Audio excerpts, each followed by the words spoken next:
Udah.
Bunyi apa?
Dengar, Bu. Dengar, Bu. Bu. Kayaknya kamu nggak sana deh, biar nggak mau.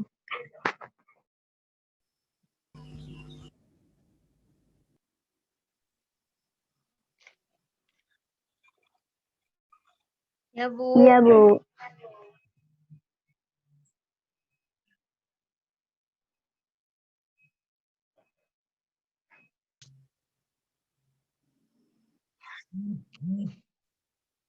Ya, Bu. Hadir. Ya, Bu. Oh iya, siap, Bu. Dimas juga bakal share screen teman-teman.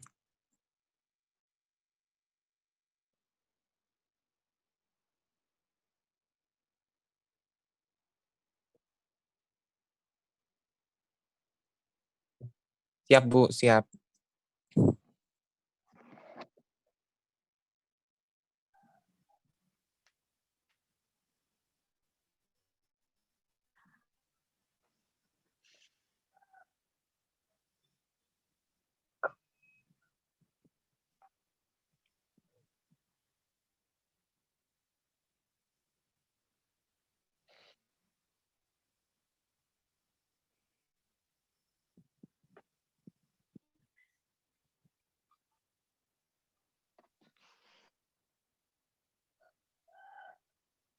Sekitaran 7, Bu.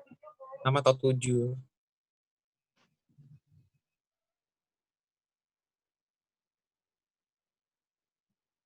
Udah, Bu.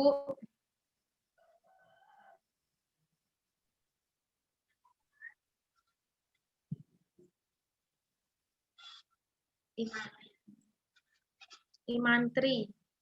Imantri, Bu.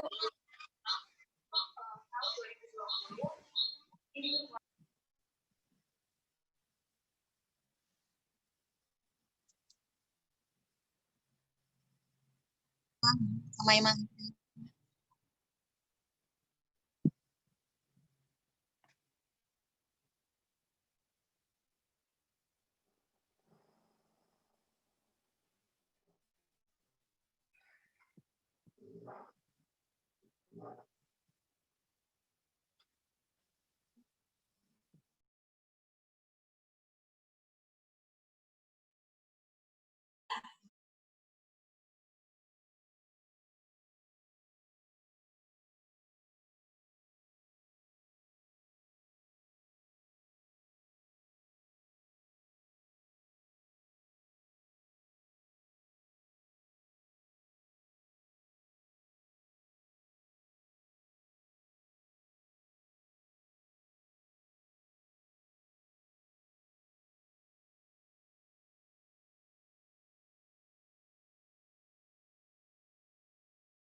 Baik, Bu.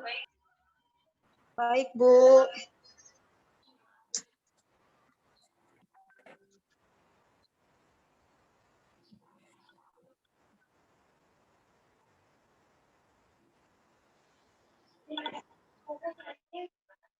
Enggak, gue nggak pakai.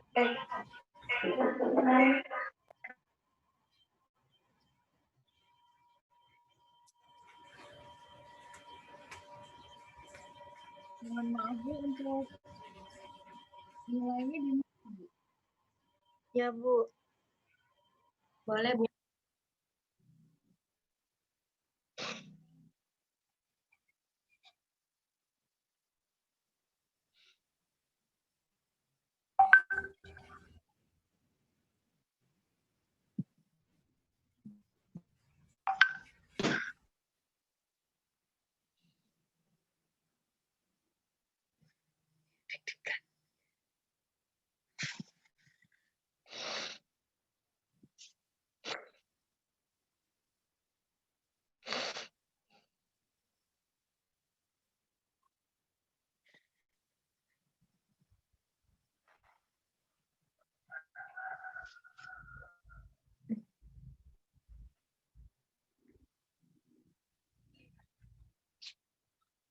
Waalaikumsalam. Waalaikumsalam warahmatullahi wabarakatuh.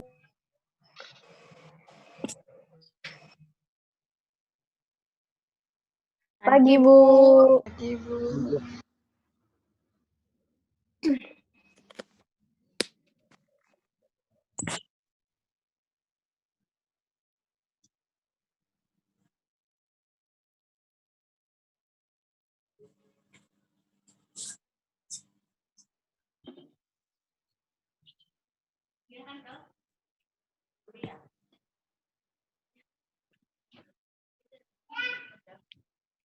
Apa?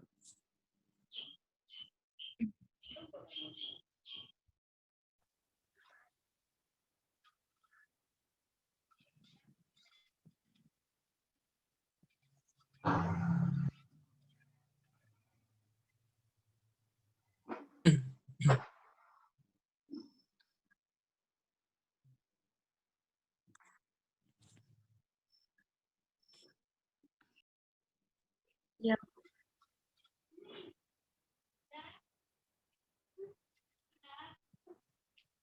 Ya, Bu, udah siap. Ya. Dimas sudah siap ya? Siap. Sudah. Kelompokku kelompok. Udah, Bu.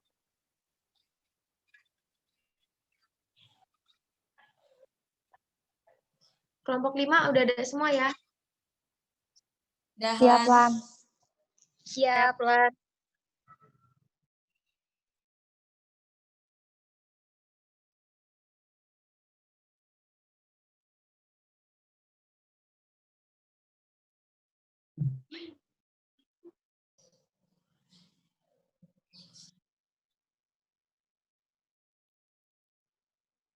Berdiri dulu ya, Bu, dari berdiri.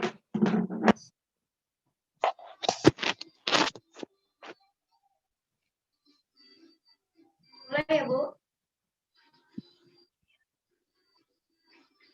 Assalamualaikum warahmatullahi wabarakatuh. Waalaikumsalam warahmatullahi wabarakatuh. Selamat pagi anak-anak. Pagi, Bu. Bagaimana kabarnya hari ini? Baik, Bu. Alhamdulillah jika anak-anak semua dalam keadaan baik. Sebelum kita memulai pelajaran hari ini, silahkan kepada ketua kelas untuk memimpin doa. Baik, Bu. Semua siap berdoa mulai. Selesai. Baik, ketua kelas, apakah hari ini ada yang tidak hadir? Hadir semua, Bu. Baik, Ibu sangat senang mendengarnya karena anak-anak semua bersemangat. Itu artinya anak-anak semua siap ya belajar sejarah hari ini? Siap dong, Bu. Siap. Ya, Bu. Bagus sekali. Sebelum kita memulai materi baru, Ibu ingin bertanya, apakah ada yang ingin ditanyakan? Ibu ingin bertanya, apakah masih ada yang ingat tentang materi kita minggu lalu? Saya, Bu. Silakan Ananda Rati.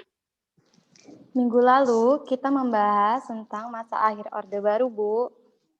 Bagus sekali, benar sekali. Ternyata ingatan anak-anak sangat kuat ya. Ibu sangat bangga dengan anak-anak semua. Apakah masih ada yang ingin ditanyakan tentang materi kita minggu lalu? Tidak, Bu. Baiklah, jika tidak ada yang ingin ditanyakan, kita akan memasuki materi baru, yakni mengenai perkembangan politik dan ekonomi masa pemerintahan Presiden B.J. Habibie.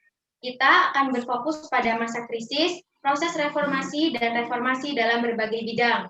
Tujuan dari pembelajaran ini agar anak-anak semua mengerti mengenai perkembangan politik dan ekonomi masa pemerintahan Presiden B.J. Habibie. Sampai sini apakah ada yang ingin ditanyakan anak-anak?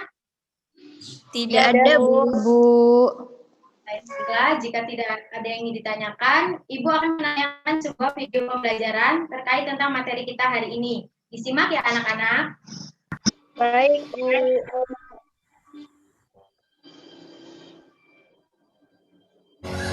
Assalamualaikum warahmatullahi wabarakatuh. Hai anak-anakku semua, selamat pagi. Hari ini Ibu akan menjelaskan materi tentang perkembangan politik dan ekonomi masa pemerintahan Presiden B.J. Habibie. Dan yang akan kita bahas adalah masa krisis, proses reformasi, dan reformasi dalam berbagai bidang. Yang pertama yakni masa krisis. Setelah Presiden Soeharto menyatakan berhenti dari jabatannya sebagai Presiden Republik Indonesia pada 21 Mei 1998, pada hari itu juga Wakil Presiden B.J. Habibie dilantik menjadi Presiden RI ketiga di bawah pimpinan Mahkamah Agung di Istana Negara. Ketika Habibie naik sebagai Presiden, Indonesia sedang mengalami krisis ekonomi terburuk dalam waktu 30 tahun terakhir, disebabkan oleh krisis mata uang yang didorong oleh hutang luar negeri yang luar biasa besar, sehingga menurunkan nilai rupiah menjadi 1/4 dari nilai tahun 1997. Krisis yang telah menimbulkan kebangkrutan teknis terhadap sektor industri dan manufaktur serta sektor finansial yang hampir ambruk, diperparah oleh musim kemarau panjang yang disebabkan oleh badai El Nino yang mengakibatkan turunnya produksi beras. Ditambah kerusuhan Mei 1998 telah menghancurkan pusat-pusat bisnis perkotaan, khususnya di kalangan investor keturunan Cina yang memainkan peran dominan dalam ekonomi Indonesia. Larinya modal dan hancurnya produksi serta distribusi barang-barang menjadi upaya pemulihan menjadi sangat sulit. Hal tersebut menyebabkan tingkat inflasi yang tinggi. Dalam pidato pertamanya pada tanggal 21 Mei 1998, malam harinya setelah dilantik sebagai presiden, pukul 7:30 WIB di Istana Merdeka yang disiarkan langsung melalui RRI dan TVRI, B.J. Habibie menyatakan tekadnya untuk melaksanakan reformasi. Beberapa poin penting dari pidatonya tersebut adalah kabinetnya akan menyiapkan proses reformasi dalam ketiga bidang, yaitu yang pertama, di bidang politik antara lain dengan memperbarui berbagai perundang-undangan dalam rangka lebih meningkatkan kualitas kehidupan berpolitik yang bernuansa pada pemilu sebagaimana yang diamanatkan oleh garis-garis besar haluan negara. Yang kedua, di bidang hukum antara lain meninjau kembali undang-undang subversi. Yang ketiga, di bidang ekonomi dengan mempercepat penyelesaian undang-undang yang menghilangkan praktik-praktik monopoli dan persaingan tidak sehat. Yang kedua, yakni proses reformasi. Diawali dengan pembentukan Kabinet Reformasi Pembangunan. Sehari setelah dilantik, B.J. Habibie telah berhasil membentuk kabinet yang diberi nama Kabinet Reformasi Pembangunan. Pada sidang pertama Kabinet Reformasi Pembangunan, Habibie memberikan pengarahan bahwa pemerintah harus mengatasi krisis ekonomi dengan dua sasaran pokok, yakni tersedianya bahan makanan pokok masyarakat dan berputarnya kembali roda perekonomian masyarakat. Yang kedua yakni Sidang Istimewa MPR 1998. Beberapa hasil yang dijanjikan pemerintah dalam menghadapi tuntutan keras dari mahasiswa dan gerakan reformasi telah terwujud dalam ketetapan-ketetapan yang dihasilkan MPR antara lain terbukanya kesempatan untuk mengamandemen Undang-Undang Dasar 1945 tanpa melalui referendum, pencabutan keputusan P4 sebagai mata pelajaran wajib, masa jabatan presiden dan wakil presiden dibatasi hanya sampai 2 kali masa tugas, masing-masing 5 tahun. Agenda reformasi politik meliputi pemilihan umum, ketentuan untuk memeriksa kekuasaan pemerintah, pengawasan yang baik, dan berbagai perubahan terhadap duifungsi ABRI. Yang ketiga yakni pelaksanaan pemilu 1999. Pelaksanaan pemilu 1999 boleh dikatakan sebagai salah satu hasil terpenting lainnya yang dicapai Habibie pada masa kepresidenannya. Dengan masa persiapan yang tergolong singkat, pelaksanaan pemungutan suara pada pemilu 1999 ini dapat dikatakan sesuai jadwal, yakni 7 Juni 1999. Yang keempat yakni pelaksanaan referendum Timor Timur. Satu peristiwa penting yang terjadi pada masa pemerintahan Presiden B.J. Habibie adalah diadakannya referendum bagi rakyat Timor Timur untuk menyelesaikan permasalahan Timor Timur yang merupakan warisan dari pemerintahan sebelumnya. Sesuai dengan nilai-nilai dasar yang terkandung dalam pembukaan Undang-Undang 1945 bahwa kemerdekaan adalah hak segala bangsa, maka Presiden B.J. Habibie mengharapkan MPR berkenaan membahas hasil jejak pendapat tersebut dan menuangkannya dalam ketetapan yang memberikan pengakuan terhadap keputusan rakyat Timor Timur. Ketetapan tersebut mengesahkan pemisahan Timor Timur dari RI secara baik, terhormat, dan damai, untuk menunjukkan kepada dunia bahwa Indonesia adalah bagian dari masyarakat internasional yang bertanggung jawab, demokratis, dan menjunjung tinggi hak asasi manusia. Dan yang ketiga yakni reformasi dalam berbagai bidang. Yang pertama, reformasi bidang politik. Beberapa hal yang telah dilakukan B.J. Habibie adalah diberlakukannya otonomi daerah yang lebih demokratis dan semakin luas. Kebebasan berpolitik dilakukan dengan pencabutan pembatasan partai politik. Pencabutan ketetapan untuk meminta surat izin terbit bagi media massa cetak, sehingga media massa cetak tidak lagi khawatir dibredel melalui mekanisme pencabutan surat izin terbit. Selanjutnya, reformasi bidang ekonomi. Reformasi ekonomi mempunyai 3 tujuan utama, yaitu merestrukturisasi dan memperkuat sektor keuangan dan perbankan, memperkuat basis sektor real ekonomi, menyediakan jaringan pengamanan sosial bagi mereka yang paling menderita akibat krisis. Secara perlahan, Presiden Habibie berhasil membawa perekonomian melangkah ke arah yang jauh lebih baik dibandingkan dengan keadaan ekonomi yang sangat buruk ketika terjadinya pengalihan kepemimpinan nasional dari Soeharto kepada Habibie.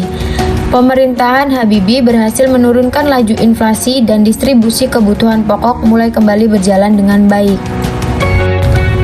Selanjutnya yakni reformasi bidang hukum.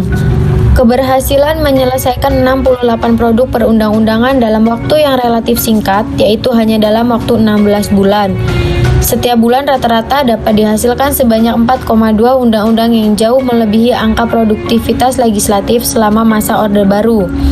Untuk meningkatkan kinerja aparatur penegak hukum, organisasi kepolisian telah dikembangkan keberadaannya sehingga terpisah dari Organisasi Tentara Nasional Indonesia.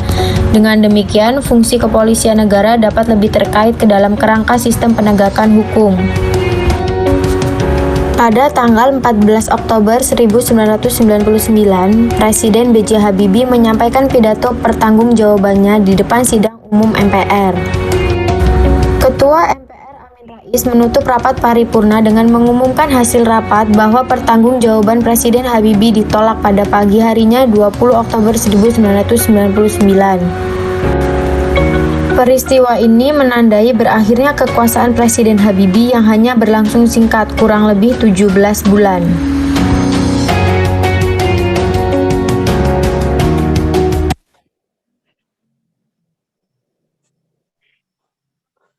Baiklah, setelah menyimak video pembelajaran tadi, kita akan memasuki sesi tanya jawab. Ibu akan memberikan beberapa pertanyaan kepada kalian. Yang pertama kepada Ananda Nora, Ibu ingin bertanya, apa saja dampak dari adanya krisis ekonomi pada masa pemerintahan Presiden B.J. Habibie? Izin menjawab, Bu. Jadi, krisis yang terjadi telah menimbulkan kebangkrutan teknis terhadap sektor industri dan manufaktur, serta sektor finansial yang hampir ambruk, diperparah oleh musim kemarau panjang yang disebabkan oleh badai El Nino yang mengakibatkan turunnya produksi beras. Baik, terima kasih Ananda Nora, jawabannya sangat bagus. Silahkan untuk anak-anak yang lain jika ada yang ingin menambahkan. Saya, Bu. Saya ingin menambahkan, Bu. Ya. Saya akan menambahkan sedikit dari jawaban Nora. Begini, Bu, waktu itu telah terjadi kerusuhan Mei 1998 yang menghancurkan pusat-pusat bisnis perkotaan, khususnya di kalangan investor keturunan Cina yang memainkan peran dominan dalam ekonomi Indonesia. Larinya modal dan hancurnya produksi serta distribusi barang-barang menjadikan upaya pemulihan menjadi sangat sulit. Hal tersebut menyebabkan tingkat inflasi yang tinggi, Bu. Baik, terima kasih Ananda Melia. Terima kasih untuk Ananda Nora dan Melia, jawabannya sangat bagus. Berikan tepuk tangan untuk mereka. Baiklah, Ibu akan memberikan sedikit kesimpulan. Jadi, banyak sektor ekonomi baik dalam maupun yang bekerja sama dengan negara lain yang hancur dan mengalami kemerosotan sehingga menyebabkan inflasi yang tinggi. Apakah sudah jelas anak-anak? Sudah, Bu. Sudah, Bu. Pertanyaan kedua ya untuk Ananda Holifatun. Untuk Baik, Ananda Bu. Holifatun, dalam video pembelajaran tadi membahas terkait pidato B.J. Habibie. Coba Ananda jelaskan poin-poin penting dalam pidato B.J. Habibie tersebut. Baik, Bu. Saya akan menjelaskan. Dalam pidato pertamanya pada tanggal 20 Mei 1998, Habibie menyatakan tekadnya untuk melaksanakan reformasi. Pidato tersebut merupakan isi kepemimpinan B.J. Habibie guna menjawab tuntutan reformasi secara cepat dan tepat. Beberapa poin penting dari pidatonya tersebut adalah kabinetnya akan menyiapkan proses reformasi dalam bidang Bu. Yang pertama di bidang politik, antara lain dengan memperbarui berbagai undang-undangan dalam rangka lebih meningkatkan kualitas kehidupan berpolitik yang bernuansa pada pemilu sebagaimana yang diamanatkan dalam GBHN. Selanjutnya kedua adalah di bidang hukum Bu, yaitu dengan meninjau kembali undang-undang subversi. Dan di bidang ketiga yaitu di bidang ekonomi dengan mempercepat penyelesaian undang-undang yang menghilangkan praktik monopoli dan persaingan yang tidak sehat. Terima kasih Ananda Khalifatun, jawabannya sangat bagus. Kamu benar-benar menyimak video pembelajaran tadi. Berikan tepuk tangan untuk Ananda Khalifatun. Terima kasih Bu. Baiklah, Ibu rasa kalian sudah mengerti tentang materi kita hari ini. Ibu akan memberikan sedikit kesimpulan. Setelah Presiden Soeharto memutuskan untuk berhenti pada 21 Mei 1998, pada hari itu juga B.J. Habibie dilantik sebagai Presiden di bawah pimpinan Mahkamah Agung di Istana Negara. Ketika B.J. Habibie naik sebagai Presiden, Indonesia sedang mengalami krisis ekonomi terparah dalam 30 tahun terakhir.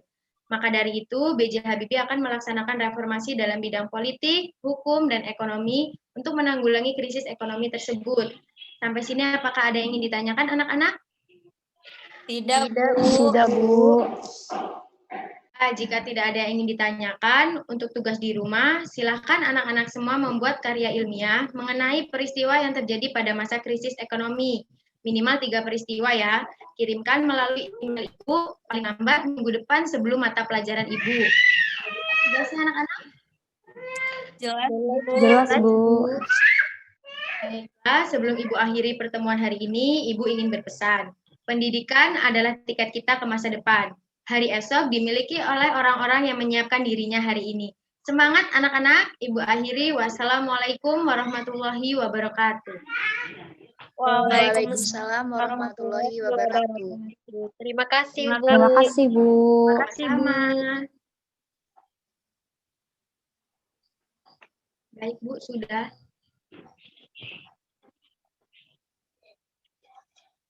Sudah, Bu.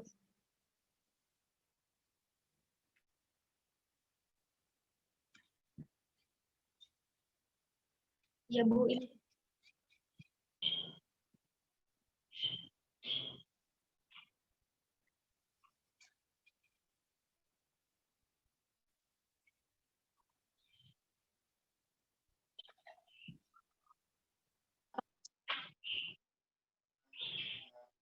Sudah siap belum, Bim?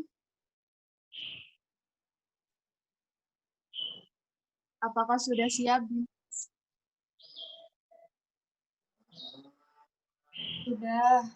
Sudah. Kelompok 3, apakah sudah masuk room semua? Sudah. Nah,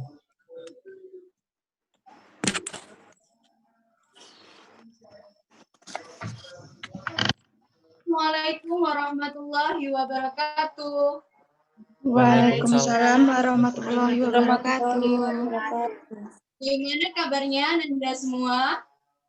Alhamdulillah baik, Bu.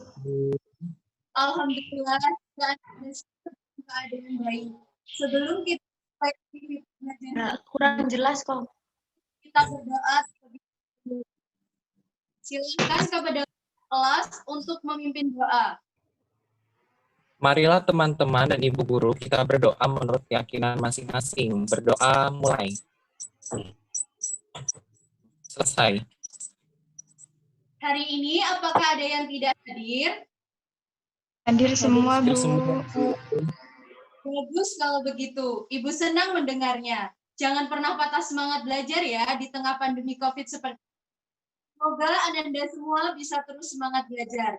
Nah, sebelum mulai pembelajaran hari ini, Ibu memiliki peraturan, yakni saat Ibu bilang hello class, kalian menjawab hello sambil menggerakkan tangan seperti itu.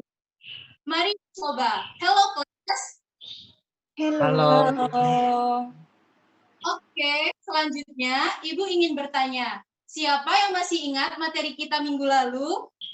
Saya Bu. Saya Bu. Saya Bu.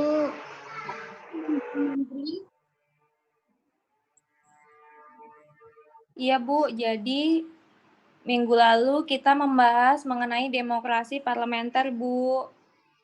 Ya, benar sekali Ananda Imantri. Minggu lalu kita membahas materi mengenai demokrasi parlementer.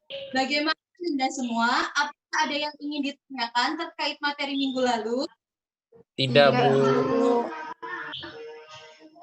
Ada Ibu mengenai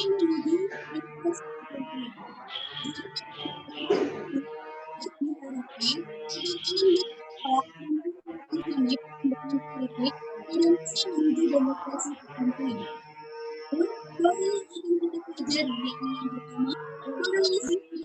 Masa demokrasi dengan munculnya masa demokrasi terpimpin. Yang kedua, masa demokrasi. Yang ketiga, masa awal demokrasi terpimpin. Untuk lebih jelasnya mengenai materi menuju demokrasi terpimpin, mari kita simak video pembelajaran yang telah Ibu buat.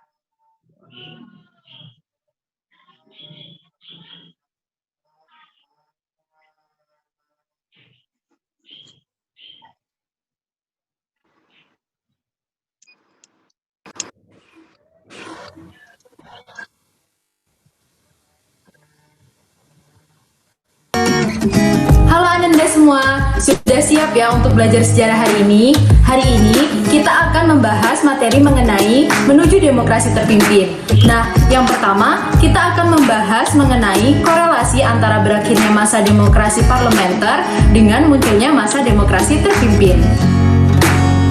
Kehidupan sosial politik Indonesia pada masa demokrasi parlementer belum pernah mencapai kestabilan secara nasional.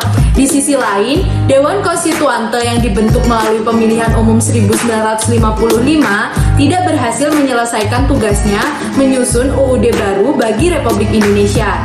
Padahal Presiden Soekarno menaruh harapan besar terhadap pemilu 1955 karena bisa dijadikan sarana untuk membangun demokrasi yang lebih baik. Kondisi ini membuat Presiden Soekarno berkeinginan untuk menyederhanakan partai-partai politik yang ada dan membentuk kabinet yang berintikan 4 partai yang menang dalam pemilihan umum 1955. Nah, untuk mewujudkan keinginannya tersebut, pada tanggal 21 Februari 1957, Presiden Soekarno menawarkan konsepsinya. Lebih jauh, Presiden Soekarno juga menekankan bahwa demokrasi parlementer yang digunakan saat itu merupakan demokrasi impor yang tidak sesuai dengan jiwa dan semangat bangsa Indonesia. Untuk itu, ia ingin mengganti dengan suatu demokrasi yang sesuai dengan kepribadian bangsa Indonesia, yaitu demokrasi terpimpin. Lalu, bagaimana ya proses berakhirnya masa demokrasi parlementer? Proses berakhirnya demokrasi parlementer ditandai dengan dikeluarkannya Dekrit Presiden 5 Juli 1959 yang memuat 3 hal pokok, yakni yang pertama, menetapkan pembubaran Dewan Konstituante, yang kedua, menetapkan UUD 1945 berlaku bagi segenap bangsa Indonesia dan seluruh tumpah darah Indonesia, terhitung mulai tanggal penetapan dekrit dan tidak berlakunya bagi UUD sementara atau UUDS. Yang ketiga, yakni pembentukan MPRS yang terdiri atas anggota DPR ditambah dengan utusan-utusan dan golongan serta pembentukan Dewan Pertimbangan Agung Sementara atau DPAS. Selanjutnya, mengenai dinamika masa awal demokrasi terpimpin. Melalui dekrit presiden, konsep demokrasi terpimpin direalisasikan pemberlakuannya melalui hukum negara dalam keadaan bahaya perang. Langkah yang diambil Presiden Soekarno dalam menjalankan demokrasi terpimpin yaitu dengan cara yang pertama, mengumumkan kabinet baru yang disebut dengan kabinet kerja. Yang kedua, membentuk Dewan Pertimbangan Agung Sementara atau DPAS yang langsung diketuai oleh Presiden Soekarno. DPAS ini bertugas menjawab pertanyaan Presiden dan berhak mengajukan usul kepada pemerintah. Yang ketiga, menetapkan pidato yang berjudul Penemuan Kembali Revolusi Kita sebagai garis-garis besar haluan negara dengan nama Manifesto Politik Republik Indonesia atau yang disingkat Manipol. Yang keempat, membentuk Majelis Permusyawaratan Rakyat Sementara atau MPRS. MPRS dalam menjalankan fungsi dan tugasnya tidak sejalan dengan apa yang diamanatkan dalam UUD 1945, di mana fungsi dan tugas MPRS hanya menetapkan garis-garis besar haluan negara. Yang kelima, membubarkan DPR hasil pemilihan umum 1955 dan mendirikan DPR Gotong Royong atau DPR GR. Kedudukan DPR GR adalah pembantu presiden atau mandataris MPRS dan memberikan sumbangan tenaga kepada presiden untuk melaksanakan segala sesuatu yang telah ditetapkan oleh MPRS. Yang keenam, membentuk lembaga negara baru disebut Front Nasional yang langsung diketuai oleh Presiden Soekarno. Yang ketujuh, melakukan regrouping kabinet berdasarkan ketetapan Presiden nomor 94 tahun 1962 tentang pengintegrasian lembaga-lembaga tinggi dan tertinggi negara dengan eksekutif, MPRS, DPR GR, DPA, Mahkamah Agung, dan Dewan Perancang Nasional dipimpin langsung oleh Presiden. Yang terakhir, membentuk suatu lembaga baru yang bernama Musyawarah Pembantu Pimpinan Revolusi atau disingkat dengan MPPR. Nah, itu tadi materi mengenai menuju demokrasi terpimpin. Sampai jumpa di pertemuan selanjutnya.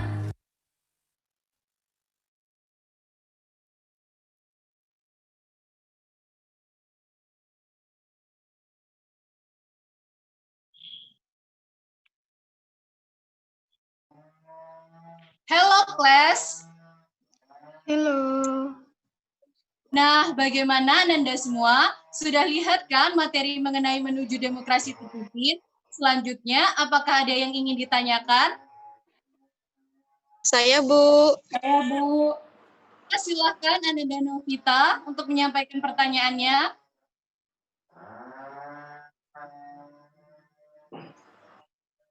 Saya Novita Sari ingin bertanya, Bu, apakah alasan Presiden Soekarno membubarkan DPR hasil pemilihan umum dan RGR? Pertanyaan yang sangat bagus, Ananda Novita.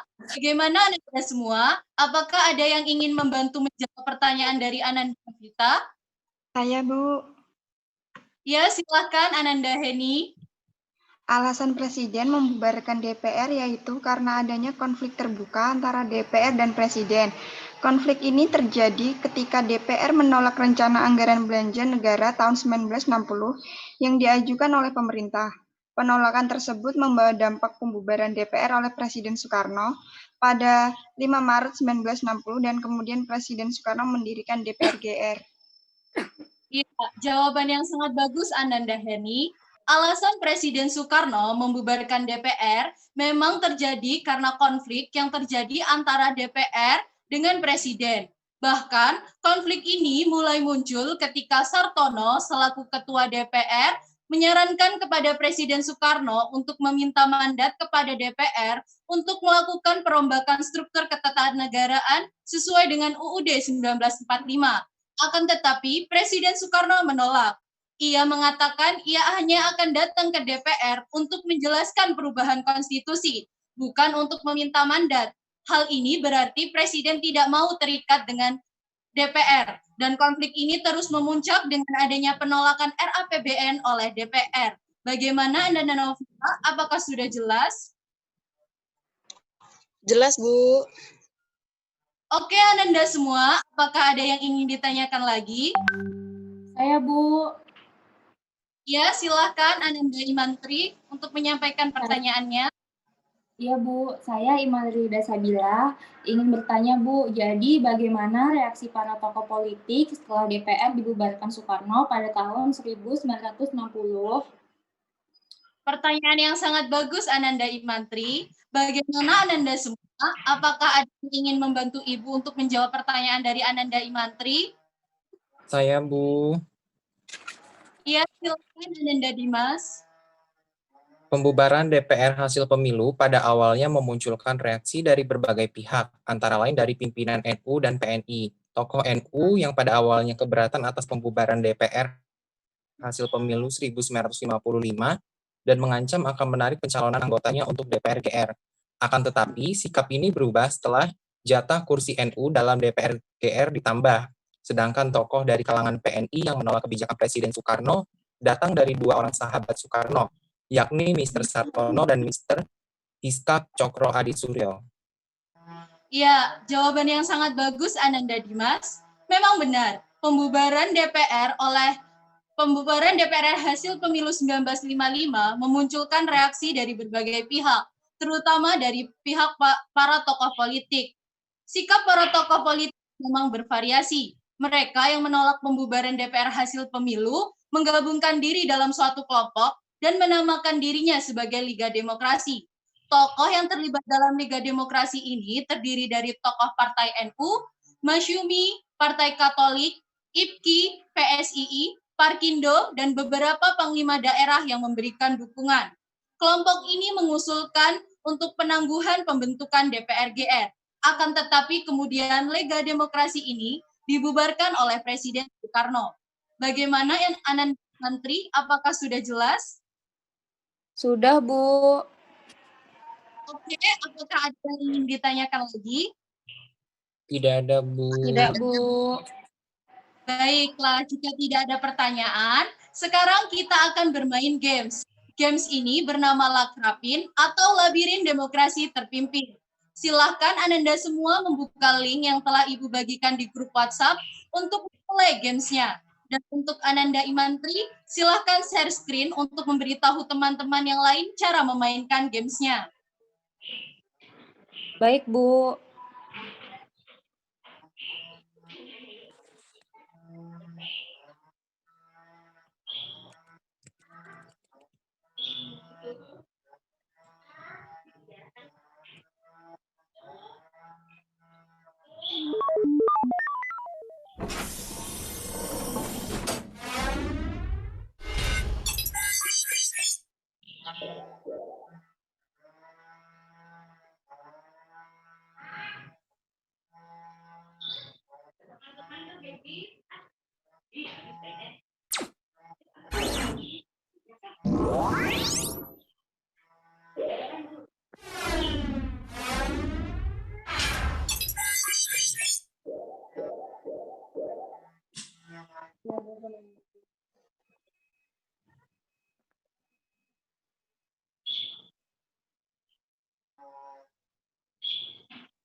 Halo, kelas. Halo. Setelah dilihat, yang menjadi juara 1 yakni Ananda Novitasari. Selamat ya Ananda Novitasari, Ibu bangga sekali. Ternyata Ananda mengikuti pembelajaran hari ini dengan baik. Selanjutnya yakni poin dari hasil games ini akan Ibu tambahkan ke nilai PS ya. Bagaimana Ananda semua? Apakah ada yang ingin ditanyakan kembali? Tidak, Bu. Tidak, Bu. Tidak, Bu. Baiklah, untuk Ananda Imantri, silakan untuk kembali. Ya, jika tidak ada pertanyaan, Ibu akan memberikan kesimpulan dari materi kita hari ini. Kesimpulannya yakni, demokrasi terpimpin adalah suatu sistem pemerintahan yang ditawarkan Presiden Soekarno pada Februari 1957. Untuk proses berakhirnya demokrasi parlementer ditandai dengan dikeluarkannya Dekret Presiden 5 Juli 1959. Melalui Dekret Presiden, konsep demokrasi terpimpin direalisasikan pemberlakuannya melalui hukum negara dalam keadaan bahaya perang. Adapun langkah-langkah yang diambil Presiden Soekarno dalam menjalankan demokrasi terpimpin, yakni yang pertama, menetapkan PRS, yang kedua, menetapkan Kabinet Kerja, yang ketiga, menetapkan GBHN dengan nama Manipol, yang keempat, menetapkan DPAS, yang kelima, menetapkan Front Nasional, yang keenam, membubarkan DPR hasil pemilu 1955 dan menggantinya dengan DPR GR, serta yang ketujuh melakukan regrouping kabinet. Sampai di sini apakah ada pertanyaan? Tidak, Bu. Tidak, Bu. Tidak, Bu. Jika tidak, Ibu harap Ananda semua mampu memahami materi yang telah Ibu sampaikan hari ini. Untuk tugas Ananda di rumah, silakan membaca mengenai Dekrit Presiden 5 Juli 1959, kemudian gambarkan struktur lembaga negara sesuai dengan UUD 1945 sebelum amandemen sekarang, atau yang berlaku setelah Dekrit Presiden 5 Juli 1959 dibacakan. Tugas dikumpulkan melalui email Ibu, dan untuk terakhir pengumpulan tugas sampai pertemuan kita di minggu depan. Bagaimana Ananda? Apakah sudah jelas dengan tugasnya? Jelas, Bu. Jelas, Bu. Baiklah, jika sudah jelas, sebelum Ibu menutup pertemuan kita hari ini, Ibu ingin berpesan. Tetap pertahankan semangat belajarnya di tengah pandemi COVID seperti ini, gunakan waktu sebaik mungkin dan tetaplah jaga kesehatan. Karena waktu dan kesehatan merupakan dua aset berharga yang tidak dikenali dan hargai sampai keduanya hilang. Ibu akhiri pertemuan kita hari ini. Wassalamualaikum warahmatullahi wabarakatuh. Waalaikumsalam warahmatullahi wabarakatuh.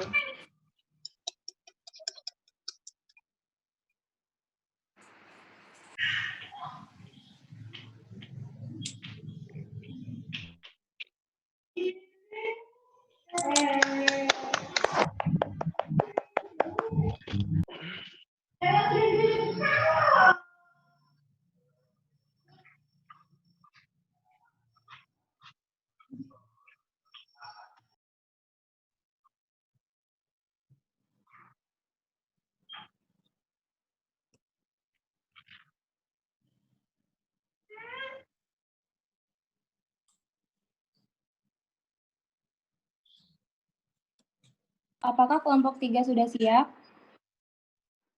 Sudah. Siap. Baik.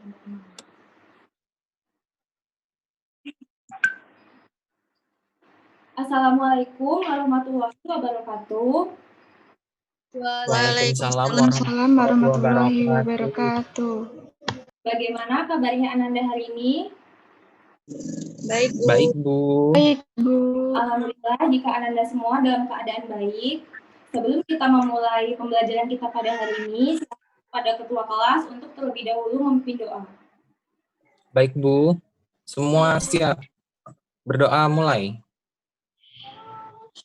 Selesai. Baik, apakah ada yang tidak hadir, Ananda? Hadir semua, Bu. Hadir semua, Bu. Aku sangat senang mendengarnya. Berarti Ananda semua bersemangat dan siap ya untuk mengikuti pembelajaran kita pada hari ini. Siap dong, Bu.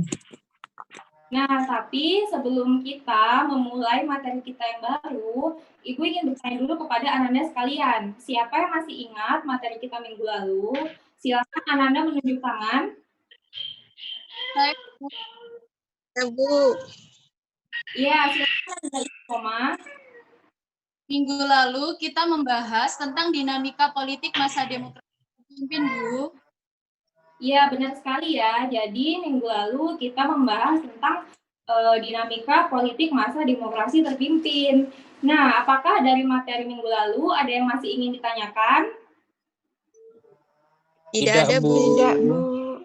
Baik, jika tidak ada, Ibu akan membahas materi kita hari ini. Jadi, hari ini kita akan membahas mengenai perkembangan perekonomian pada masa demokrasi terpimpin. Nah, fokus pembelajaran kita pada hari ini adalah bagaimana langkah-langkah pemerintah pada saat itu untuk menanggulangi pertumbuhan ekonomi Indonesia yang semakin memburuk. Nah, tujuan pembelajaran kita adalah agar Anda sekalian dapat mengerti dan memahami apa saja langkah-langkah dalam perekonomian negara Indonesia pada masa demokrasi pimpin. Nah, sampai di sini apakah ada yang ingin ditanyakan? Tidak, Bu. Tidak, Bu. Nah, jika tidak ada, Ibu akan memberi video pembelajaran. Silakan Ananda simak dan cermati. Dan silakan jika nanti ingin bertanya, silakan Ananda untuk menunjuk tangan.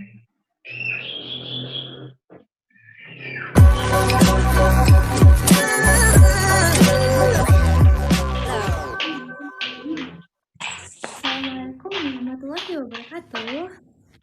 Nah, Ananda sekalian, kali ini Ibu akan membahas materi tentang perkembangan demokrasi terpimpin.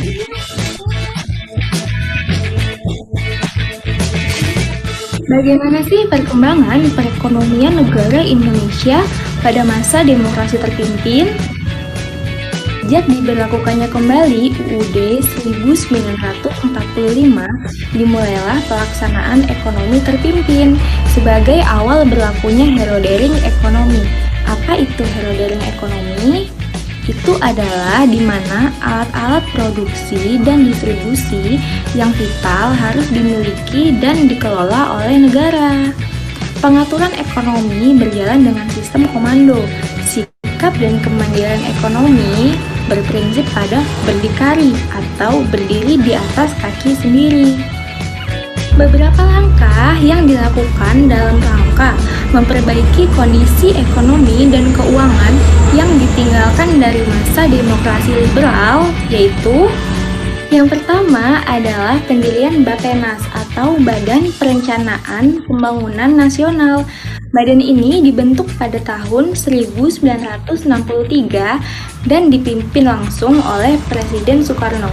Tugas dari Bappenas ini adalah menyusun rencana jangka panjang dan tahunan nasional daerah, mengawasi dan menilai pembangunan baik pada tingkat nasional maupun pada tingkat daerah.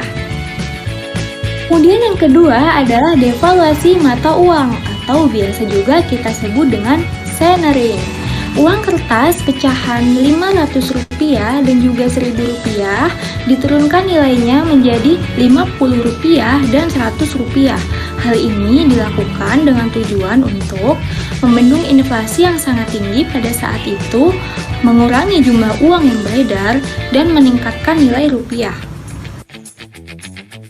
Yang ketiga adalah deklarasi ekonomi atau DEKON.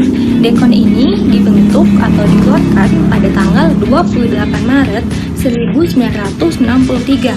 Tujuan dibentuknya DEKON ini adalah untuk yang pertama, menciptakan ekonomi yang bersifat nasional. Yang kedua, menciptakan ekonomi yang demokratis. Serta yang ketiga, untuk mencapai tahap ekonomi sosial Indonesia dengan cara terpimpin. Tetapi pada masa deklarasi ekonomi ini, kondisi ekonomi Indonesia semakin memburuk karena anggaran belanja negara setiap tahunnya terus meningkat tanpa diimbangi dengan pendapatan negara yang memadai. Salah satu penyebab membengkaknya anggaran belanja tersebut adalah pembangunan proyek-proyek mercusuar, misalnya pembangunan Monas, Topan Sarinah, dan juga kompleks olahraga di Senayan. Nah, kemudian yang keempat adalah perkreditan luar negeri atau kredit impor. Karena kondisi perekonomian yang sangat merosot mendorong pemerintah berusaha mendapatkan devisa kredit jangka panjang yang harus dibayar kembali setelah 1 ataupun 2 tahun. Dampaknya, ekonomi semakin semrawut dan kenaikan barang mencapai 200-300% pada tahun 1965 yang mengakibatkan aksi penolakan masyarakat. Hal inilah yang kemudian menyebabkan mahasiswa dan masyarakat turun ke jalan menyuarakan aksi-aksi tri tuntutan rakyat atau juga bisa kita kenal dengan Tripura. Nah, itulah tadi video materi pembelajaran yang Ibu sampaikan. Semoga Ananda semua dapat menyerap materi pembelajaran kita pada hari ini. Selanjutnya akan kita lanjutkan pada forum diskusi kita. Assalamualaikum warahmatullahi wabarakatuh.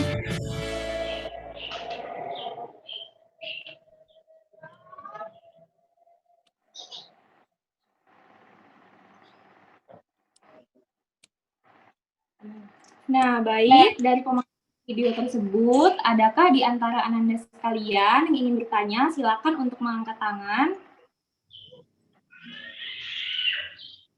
Saya, Bu. Ya, silakan Ananda Novita. Baik, Bu, saya ingin bertanya, dari pemaparan video tersebut dijelaskan bahwa pengaturan ekonomi berjalan dengan sistem komando. Apa maksud dari sistem ekonomi komando tersebut, Bu? Terima kasih. Ya, menarik sekali ya pertanyaan dari Ananda ini.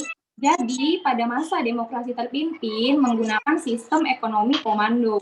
Nah, sistem ekonomi komando ini adalah sistem di mana pemerintah atau negara lah yang menguasai seluruh perekonomian di negara Indonesia pada saat itu. Nah, segala alat-alat vital dan juga distribusi dalam suatu negara, baik dalam lingkup pasar maupun perekonomian negara, itu diatur langsung oleh pemerintah. Jadi, baik modal produksi maupun sumber produksi dikuasai dan dikelola langsung oleh pemerintah. Sampai di sini, apakah Ananda Novita paham? Paham, Bu. Ya, baik. Dari pertanyaan Ananda Novita, silakan bagi Ananda yang ingin bertanya untuk mengangkat tangan. Saya, Bu. Saya, Bu. Saya, Bu. Ya, silakan Ananda Dimas, kemudian Ananda Heni setelah itu. Baik, Bu. Saya ingin bertanya, pada devaluasi mata uang, memang harga barang menjadi murah, tetapi tetap saja tidak dapat dibeli oleh rakyat karena mereka tidak memiliki uang. Bagaimana hal itu bisa terjadi, Bu? Nah, iya, sangat kritis ya pertanyaan dari Ananda Dimas ini. Jadi, pada masa demokrasi terpimpin, memang benar harga barang sudah murah, tetapi masyarakat tetap saja belum dapat membeli barang-barang tersebut. Nah, tentunya hal itu terjadi karena beberapa faktor dan penyebab. Penyebab utamanya adalah pada saat itu adanya pergolakan keamanan dari berbagai daerah sehingga kegiatan ekspor menurun. Kemudian yang kedua adalah adanya kerusuhan di berbagai daerah sehingga tidak ada kegiatan pekerjaan memadai. Kemudian pada saat itu juga adanya diselenggarakannya Asian Games 4 pada tahun 1962 sehingga keuangan negara difokuskan pada hal itu. Kemudian adalah pada saat itu Republik Indonesia masih fokus kepada pembebasan Irian Barat. Nah, dari jawaban Ibu, silakan kepada Ananda jika ada yang ingin menambahkan untuk mengangkat tangan. Saya, Bu. Ya, silakan Ananda Istiqomah, langsung saja. Ya, Bu. Jadi penghasilan negara juga berkurang karena pengambilan alihan perusahaan Belanda pada tahun 1958 yang tidak diimbangi oleh tenaga kerja manajemen yang cukup dan berpengalaman. Mungkin itu saja dari saya, Bu. Ya, betul sekali Ananda Istiqomah. Jadi, menurut Ibu, pertanyaan dari Ananda Dimas ini sudah cukup. Apakah Ananda Dimas sudah jelas? Sudah cukup, Bu. Baik, silakan Ananda Heni. Tadi mengangkat tangan. Silakan langsung saja menjawab pertanyaannya. Bertanya, Bu. Izin bertanya, Bu. Baik, Bu. Salah satu kebijakan pemerintah pada saat itu adalah dengan dikeluarkannya Dekon pada tahun 1963 yang ingin saya tanyakan, bagaimana dampak pelaksanaan Dekon tersebut dalam perekonomian Indonesia, Bu? Ya, jadi pertanyaan Anda ini sangat menarik ya. Tetapi sebelum Ibu menjawab, Ibu ingin mencoba Ananda Novita untuk menjawab pertanyaan dari Saudara Heni. Silakan Ananda Novita. Baik, Bu. Menurut saya, dikeluarkannya deklarasi ekonomi belum mampu mengatasi kesulitan perekonomian di masalah inflasi di Indonesia. Hal ini ditandai dengan beban hidup rakyat semakin berat, bahkan kesulitan ekonomi semakin mencolok, ditandai dengan kenaikan harga barang yang sangat drastis. Tepat sekali ya jawaban dari Ananda Novita ini. Jadi memang benar, deklarasi ekonomi pada tahun 1962 saat dikeluarkan itu belum mampu sepenuhnya mengatasi permasalahan ekonomi di Indonesia pada saat itu. Nah, hal ini disebabkan karena salah satunya deklarasi ekonomi gagal meminjam kepada International Monetary Fund atau IMF sebesar 400 juta dolar. Kemudian, masalah ekonomi juga timbul karena adanya hubungan pemutusan kerja antara Singapura dan Malaysia. Kemudian, konfrontasi antara negara Malaysia dan negara Barat semakin mempersulit keadaan ekonomi Indonesia pada saat itu. Nah, sejauh ini, apakah Ananda Heni sudah jelas? Jelas, Bu. Baik, jika sudah jelas, apakah masih ada yang ingin ditanyakan? Tidak ada, Bu. Cukup, Bu, cukup. Jika tidak ada yang ingin ditanyakan, langsung saja Ibu akan memberi kesimpulan. Jadi, perkembangan perekonomian pada masa demokrasi terpimpin ini menggunakan sistem hero daring ekonomi, di mana segala alat-alat vital negara dan distribusinya dikuasai langsung oleh pemerintah. Jadi, perkembangan perekonomian pada demokrasi terpimpin ini menggunakan salah satu upaya pemerintah pada saat itu adalah yang pertama membentuk Bappenas, kemudian yang kedua melakukan devaluasi mata uang, kemudian yang ketiga mengeluarkan deklarasi ekonomi, kemudian keempat adalah melakukan impor. Nah, itulah tadi kesimpulan dari pembelajaran kita pada hari ini. Ibu harap Ananda semua mengerti, dan untuk tugas Ananda sekalian, silakan Ananda buka LKS-nya halaman 30, di situ ada esai nomor 1 sampai nomor 5, silakan Ananda kerjakan dan dikumpul minggu depan ke email Ibu, nanti akan Ibu informasikan lagi. Apakah sudah jelas tugasnya, Anda? Jelas, Bu. Jelas, Baik, Bu. Anda, sebelum kita akhiri pertemuan kita, Ibu sangat senang Anda semua sudah memperhatikan dengan baik materi yang Ibu berikan. Kemudian Ibu berikan tetap semangat, jangan takut mencoba, karena dapat menolong diri Anda adalah diri Ananda sendiri. Sekian dari Ibu. Wassalamualaikum warahmatullahi wabarakatuh. Waalaikumsalam warahmatullahi wabarakatuh.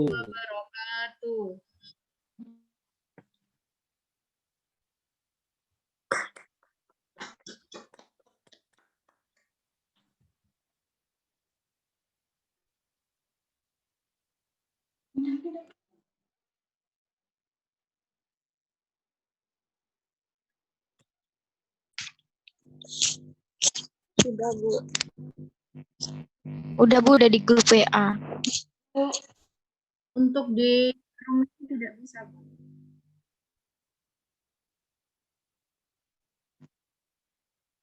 Baik, Bu. Baik, Bu.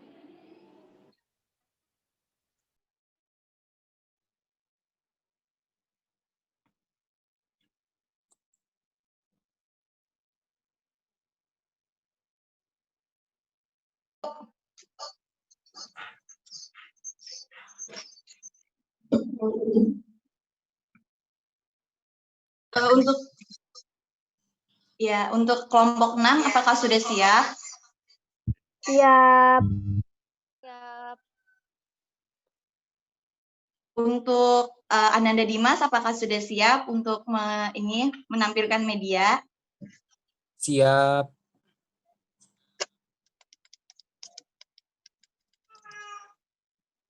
Udah, Bu. Saya mulai ya, Bu.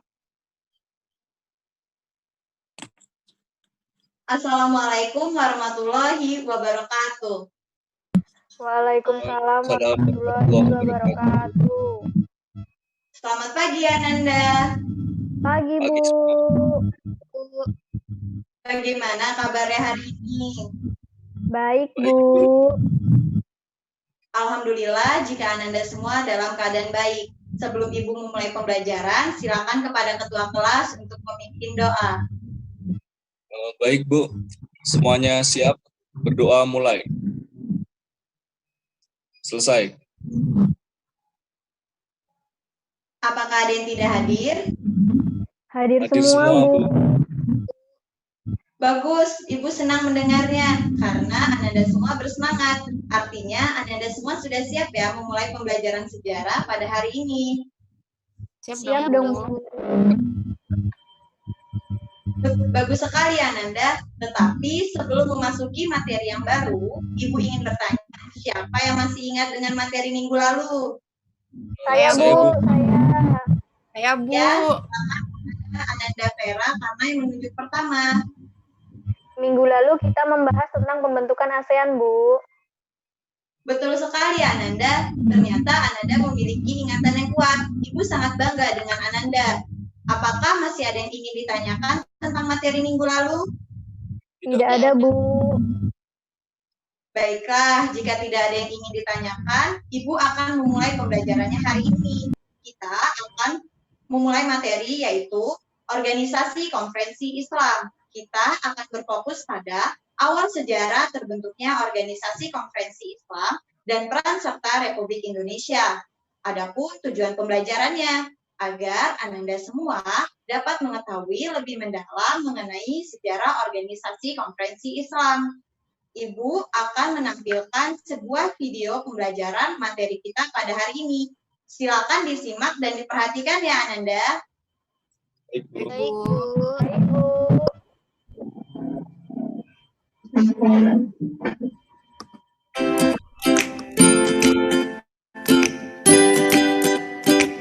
Assalamualaikum warahmatullahi wabarakatuh. Selamat pagi anak-anak.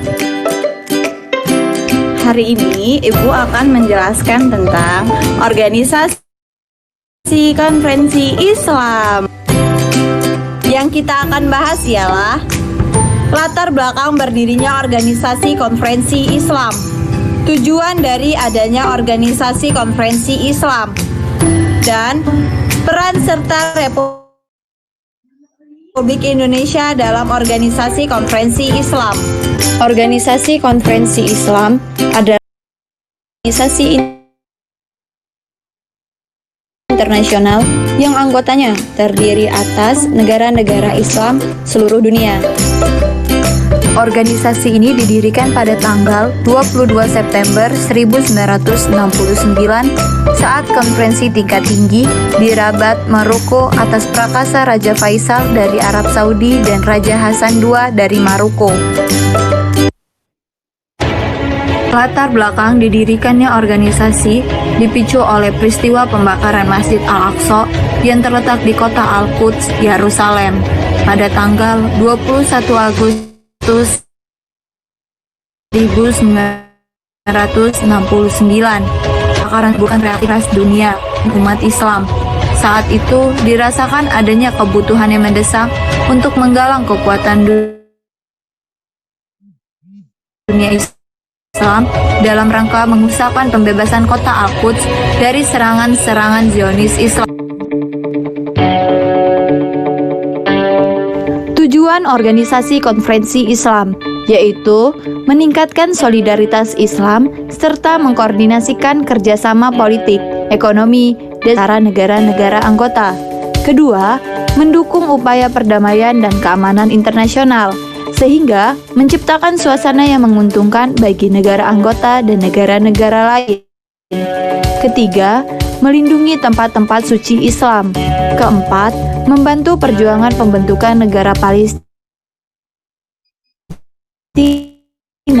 yang merdeka dan berdaulat.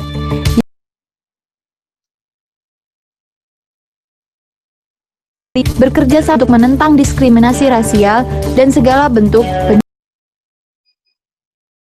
penjajahan. Lalu, bagaimana partisipasi dan kontrol? Pada awalnya, bahkan keanggotaan Indonesia sempat menjadi perdebatan, baik di dalam organisasi maupun Indonesia memang bukan dikategorikan sebagai negara anggota, namun dikategorikan sebagai negara partisipasi aktif. Partisipasi aktif Indonesia di Organisasi Konferensi Islam mulai mendapatkan respon positif dari banyak kalangan. Bahkan, Indonesia menjadi peran penting dan memiliki peran yang sangat strategis bagi Organisasi Konferensi Islam dan dunia Islam. Kontribusi nyata Indonesia sebagai anggota partisipasi aktif Organisasi Konferensi Islam sebagai berikut. 1. Pada tahun 1993, Indonesia menerima mandat sebagai ketua Commitment of Six yang bertugas memfasilitasi perundingan damai antara Moro National Liberation Front dengan pemerintahan Filipina. Kedua, pada tahun 1996, Indonesia menjadi tuan rumah bagi terselenggaranya konferensi tingkat menteri Organisasi Konferensi Islam ke-24 di Jakarta. Ketiga, pada penyelenggaraan konferensi tingkat tinggi Organisasi Konferensi Islam ke-14 di Dakar, Senegal, Indonesia mendukung pelaksanaan Outstand Your Plan of Action. Indonesia berkomitmen dalam menjamin kebebasan, toleransi, harmonisasi, serta memberikan bukti nyata akan keselarasan Islam, demokrasi, dan modernitas.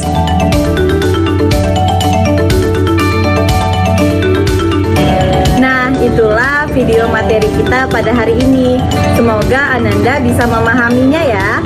Ibu akhiri, wassalamualaikum warahmatullahi wabarakatuh.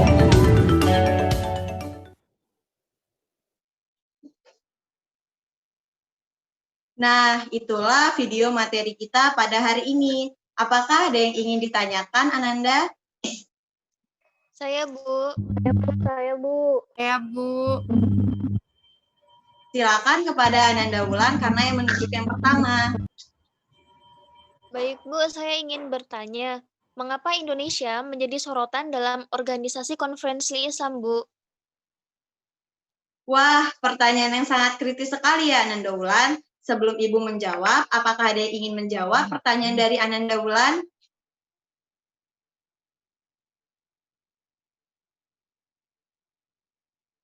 Saya, Bu, saya. Iya, silakan kepada Ananda Vera. Baik, Bu, sesuai dengan artikel ke-8 Piagam Organisasi Konferensi Islam yang menyangkut keanggotaan dijelaskan bahwa organisasi terdiri atas negara-negara Islam yang turut serta dalam KTT yang diadakan di rapat dan konferensi para menteri luar negeri yang diselenggarakan di Jeddah.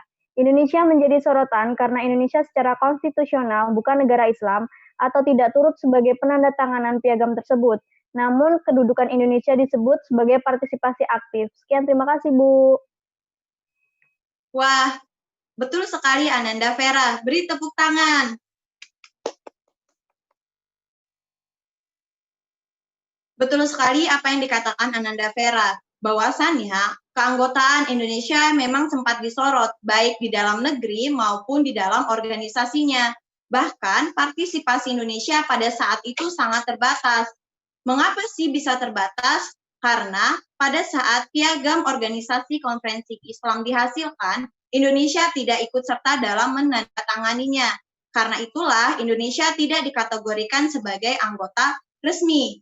Lalu, mengapa Indonesia tidak menandatanganinya? Karena pada saat itu Indonesia mempertimbangkan bahwasannya Indonesia menurut Undang-Undang Dasar 1945, Indonesia bukanlah negara Islam. Tetapi karena adanya desakan-desakan di dalam negeri dan kebetulan mayoritas masyarakat Muslim terbesar di dunia, Indonesia harus ikut serta dalam organisasi konferensi Islam. Lalu apa sih kedudukan Indonesia dalam organisasi konferensi Islam? Karena Indonesia tidak dikategorikan sebagai negara resmi. Indonesia memang tidak dikategorikan sebagai negara resmi, tetapi Indonesia dikategorikan sebagai partisipasi aktif, yang mana hak, status, dan kewajibannya sama seperti negara-negara pada negara-negara anggota lainnya. Karena partisipasi aktif Indonesia telah memberikan kontribusi nyata terhadap organisasi konferensi Islam. Bagaimana Ananda Wulan? Apakah sudah jelas? Sudah jelas, Bu. Baiklah, jika sudah jelas, apakah masih ada yang ingin ditanyakan tentang materi kita hari ini? Saya, Bu. Ya, silakan Ananda Dewi. Baik, Bu, saya ingin bertanya, apa yang menjadi alasan Indonesia mengakhiri bergabung dalam organisasi konferensi Islam tersebut, Bu? Wah, pertanyaan yang menarik ya, Ananda Dewi. Baiklah, Ibu langsung menjawabnya. Keikutsertaan Indonesia dalam organisasi konferensi Islam tentu adanya pertimbangan-pertimbangan. Salah satunya pertimbangannya yakni bentuk solidaritas sesama Muslim. Indonesia juga berharap dengan keikutsertaan Indonesia dalam organisasi konferensi Islam, Indonesia bisa memberikan dampak yang positif di berbagai sektor. Contohnya saja dalam sektor ekonomi, yang mana Indonesia bisa bekerja sama dengan negara-negara anggota, seperti negara-negara Timur Tengah. Lalu Indonesia juga bekerja sama dalam penurunan tarif impor. Selain itu, Indonesia juga memiliki kepentingan yang sama, yakni membebaskan dan memerdekakan negara Palestina. Bagaimana, Ananda Dewi? Apakah sudah jelas? Jelas, Bu. Baiklah, apakah masih ada yang ingin ditanyakan? Tidak, Bu. Baiklah, jika tidak ada yang ingin ditanyakan, Ibu yang akan bertanya sekarang.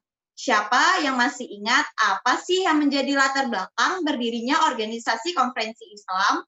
Yang masih ingat, tolong tunjuk tangan ya. Saya, Bu. Ya, silakan Ananda Rahmat. Jadi latar belakang didirikannya organisasi yaitu dipicu oleh peristiwa pembakaran masjid di Al-Aqsa, Bu. Wah, betul sekali apa yang dikatakan Ananda Rahmat. Beri tepuk tangan. Benar yang dikatakan Ananda Rahmat, bahwasannya latar belakang berdirinya organisasi konferensi Islam yakni dikarenakan sebuah peristiwa, yaitu peristiwa pembakaran Masjid Al-Aqsa di kota Al-Quds, Yerusalem pada 21 Agustus 1969. Peristiwa tersebut menimbulkan reaksi kecam, terutama dari kalangan Muslim di seluruh dunia. Pada saat itulah perlu dirasakannya sebuah organisasi untuk mendukung kekuatan dunia Islam dalam rangka pembebasan Masjid Al-Aqsa di kota Al-Quds, Yerusalem dari serangan Zionis Israel. Bagaimana? Apakah materi yang Ibu sampaikan sudah jelas? Apakah masih ada yang ingin ditanyakan lagi? Jelas, Bu. Baiklah, jika sudah jelas, Ibu akan memberikan kesimpulan pada materi kita hari ini. Kesimpulannya yakni, organisasi konferensi Islam merupakan organisasi internasional yang terdiri dari negara-negara Islam. Latar belakang berdirinya organisasi ini dikarenakan sebuah peristiwa pembakaran Masjid Al-Aqsa di kota Al-Quds, Yerusalem pada 21 Agustus 1969. Organisasi konferensi Islam diusulkan oleh Raja Faisal dari Arab Saudi dan Raja Hasan II dari Maroko. Organisasi ini diresmikan pada konferensi tingkat tinggi di Rabat, Maroko pada tanggal 22 sampai 25 September 1969. Lalu, walaupun Indonesia memiliki sempat adanya partisipasi yang kurang aktif dan partisipasi yang sangat terbatas, Indonesia telah membuktikan bahwasannya Indonesia sudah memberikan kontribusi yang besar terhadap organisasi konferensi Islam. Bagaimana? Apakah masih ada yang ingin ditanyakan dari kesimpulan materi hari ini? Tidak, Bu, cukup. Baiklah, jika tidak ada yang ingin ditanyakan, Ibu harap Anda semua mengerti ya materi kita hari ini.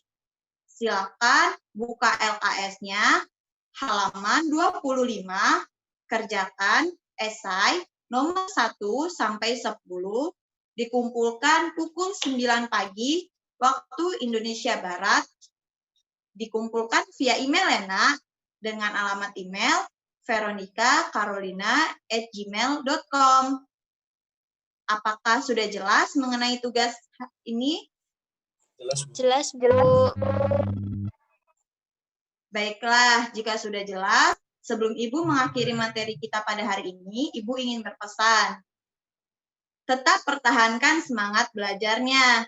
Jangan mudah putus asa, karena tidak ada yang tidak mungkin di dunia ini. Dan ingat, tidak ada yang menolong diri kamu selain kamu sendiri. Ibu akhiri, Wassalamualaikum warahmatullahi wabarakatuh. Waalaikumsalam. warahmatullahi wabarakatuh.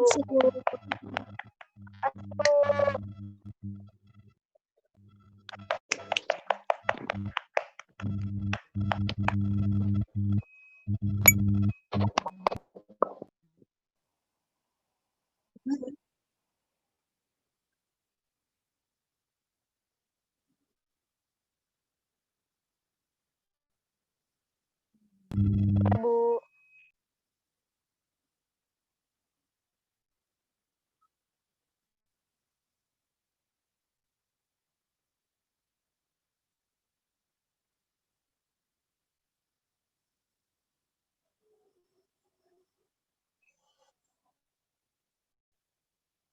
Saya, Bu.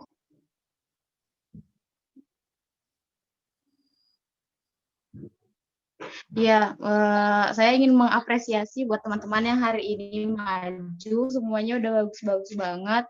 Cuma tadi menurut saya intonasinya Wulan Saputri agak kurang formal, Bu. Jadi ya itu terkesannya gurunya kurang formal aja sih. Yang lainnya udah bagus, apalagi Kokul udah buat game bagus banget. Udah itu aja. Terima kasih, Bu.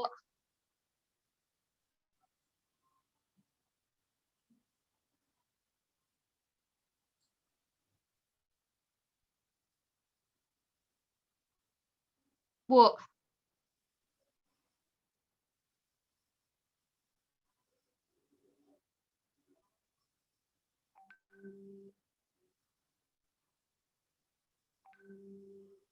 Dimas, Bu.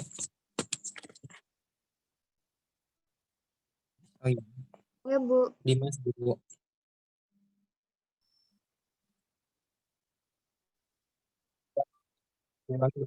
Bulan kayaknya, Bu. Boleh. Terima kasih, Bu. Sebelumnya saya ingin apresiasi juga untuk teman-teman yang sudah maju hari ini. Tentang media pembelajaran mereka sudah sangat baik. Yang ingin saya kritisi dalam pertemuan minggu ini tentang Wulan Saputri dan teman-teman yang lain. Untuk yang Wulan Saputri, diskusi yang Wulan Saputri ciptakan untuk antara guru dan muridnya itu saya rasa kurang interaktif, Bu.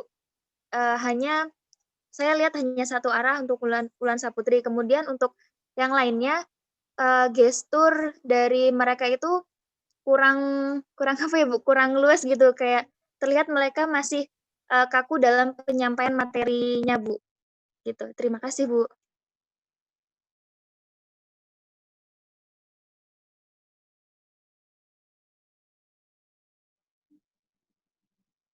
Baik, Bu. Dimas, Christine. Ya, baik. Terima kasih, Bu, kesempatannya. Sebelumnya saya mau mengucapkan selamat kepada keempat praktikan yang maju pada minggu kedua kita hari ini. Kalian sudah melakukan yang terbaik, teman-teman. Sudah bagus juga, sama mungkin sama Ulan, sama Adel yang ingin adalah yang maju sinyal minggu ini jauh lebih baik ya, teman-teman. Ini terbukti dari penampilan video dan juga suara yang mungkin lebih jelas daripada minggu kemarin. Terus sudah nggak ada lagi yang slow respon istilahnya untuk tugas menjadi sisanya gitu kan. Walaupun tadi si Olin bilang, Veronica itu bilang Ananda Vera itu bagus, itu artinya kerja timnya juga lebih, komunikasinya lebih bagus gitu. Terus untuk Ulan tadi iya benar langsung menunjuk murid atau siswanya ya untuk apa namanya bertanya gitu atau menambahkan gitu. Harusnya kan dari merekanya seperti itu. Terus untuk istiqomah itu kurangnya nggak ada diskusi kelompok kecil, tapi kan itu opsional boleh dipakai atau tidak gitu.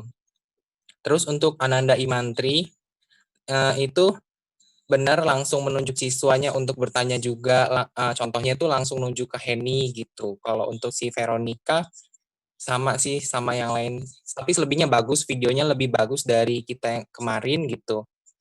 Mungkin itu saja Ibu yang bisa dapat saya sampaikan. Terima kasih teman-teman.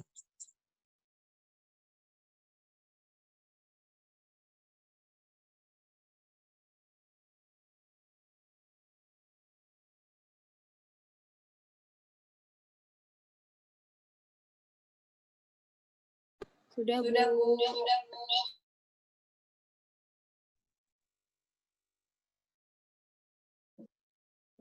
Baik, Bu.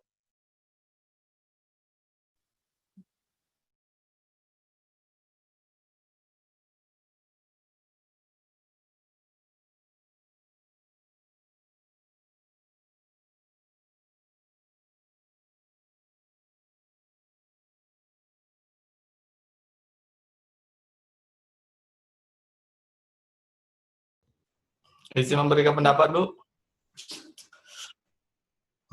Baiklah, terima kasih Bu atas kesempatannya. Menurut saya, penampilan teman-teman pada hari ini sudah cukup bagus, terutama pada pembagian waktunya sudah sesuai dengan waktu yang telah ditentukan. Dan menurut saya juga untuk opsi yang dari teman-teman tadi kayak Veronica atau kayak Imantri yang menunjuk muridnya langsung itu menurut sih nggak apa-apa, nggak masalah karena terkadang di suatu kelas itu ada murid yang malas atau kurang percaya diri untuk menyampaikan pendapatnya. Hal itu bisa menjadi salah satu tugas guru untuk memberikan kesempatan pada muridnya yang mungkin kurang meng-up dirinya atau kurang percaya diri untuk memberikan pendapat di dalam kelas. Oleh karena itu kayak contoh dari saudara Imanti tadi langsung menunjuk temannya itu langsung menunjuk muridnya itu merupakan salah satu contoh yang bagus juga untuk diterapkan di kelas bagi murid yang kurang percaya diri untuk menyampaikan pendapat.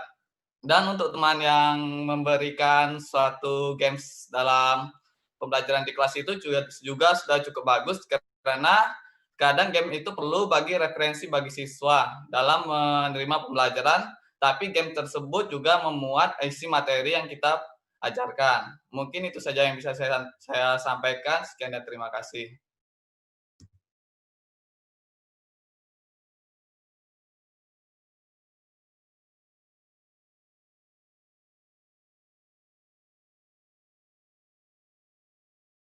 Cukup, Bu.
Kalau saya sendiri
Dengar, Bu. Dengar, Bu. Dengar, Bu. Dengar, Bu.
Jelas, Bu.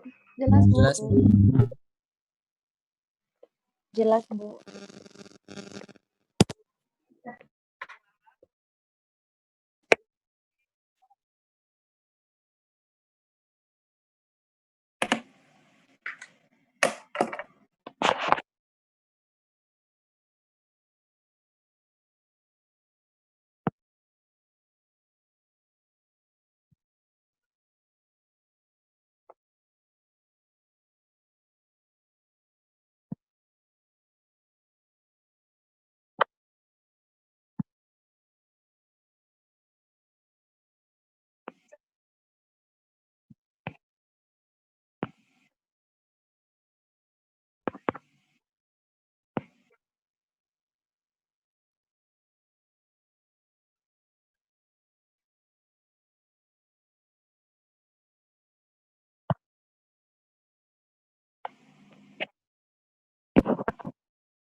Jelas, Ibu. Jelas, Bu.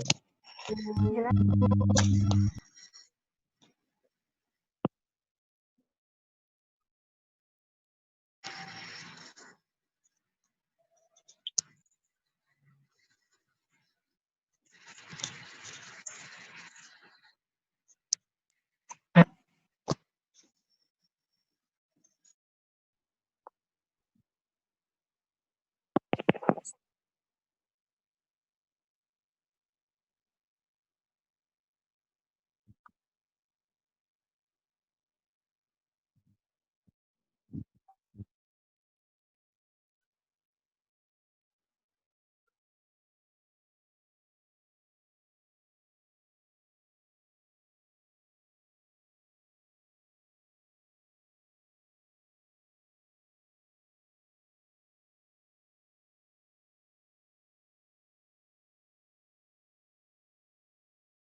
Bu. Ibu ingin bertanya. Ibu izin bertanya. Untuk maju mikro itu apa hanya sebatas 4 orang, Bu, atau bisa lebih? Untuk maksimal maju sehari.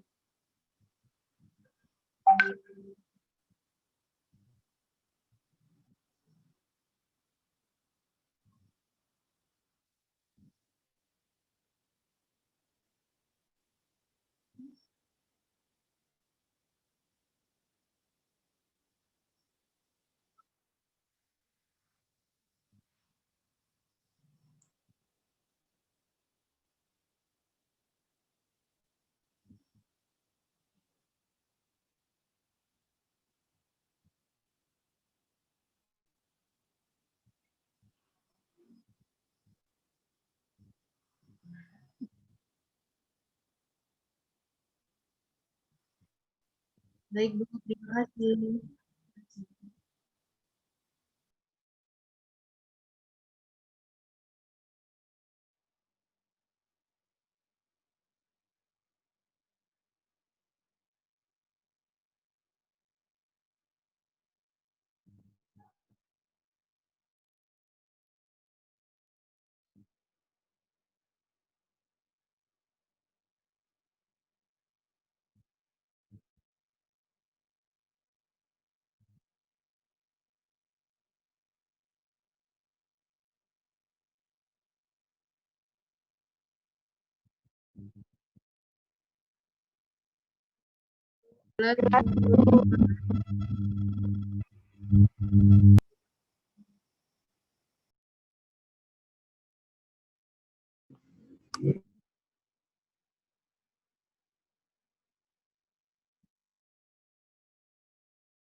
Bu. Jelas, Ibu. Jelas, Bu. Bu. Ya,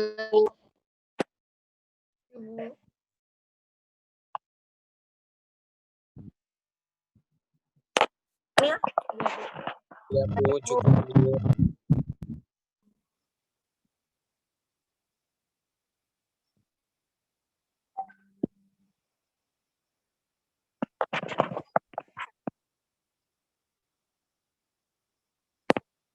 Waalaikumsalam warahmatullahi wabarakatuh.